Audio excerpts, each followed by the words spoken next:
Geoffroy Guichard samedi, 6000 spectateurs, public en baisse, tout comme l'équipe stéphanoise, en proie au doute ces dernières semaines. En face, Rouen qui enregistre les rentrées de l'international algérien Tlemcani et de Philippe Redon sur l'aile droite. Première mi-temps insipide, une seule véritable occasion par Daniel. Bensoussan détourne. Les gardiens seront d'ailleurs à peu près les seuls à faire le spectacle. On peut se demander ce qui serait arrivé au vert si Castaneda n'avait pas été dans un grand jour.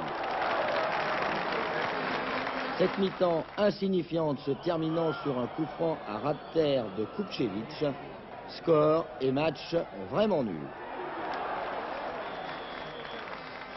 Deuxième période, heureusement plus intéressante. L'équipe normande en position d'attaque. Tête Tlemcani et belle parade de Castaneda.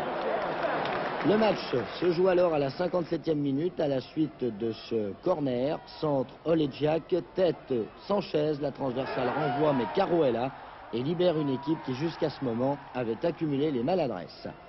But que l'on revoit puisque c'est le seul de la rencontre. C'est aussi le 5e de Pascal Caro qui remplace avantageusement l'Uruguayen Diarte.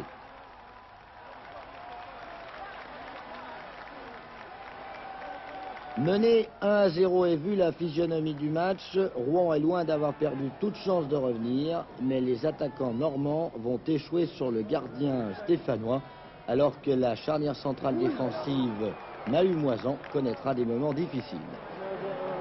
Par contre, Bellus est décrispé par le but, il finit très bien le match.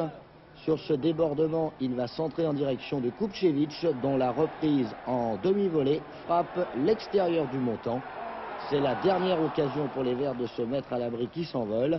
Par la suite, les Stéphanois devront défendre leur maigre avantage. Changement des deux côtés pour le dernier quart d'heure, mais le score ne bougera plus. En définitive, Saint-Étienne aura joué un match très médiocre, mais sauvé l'essentiel en glanant 2 points. Quant aux Rouennais, avec davantage d'engagement et d'audace, ils auraient certainement pu obtenir le résultat d'égalité qu'ils étaient venus chercher. Bref, une soirée de championnat bien ennuyeuse dans cet ex-grand fief du football.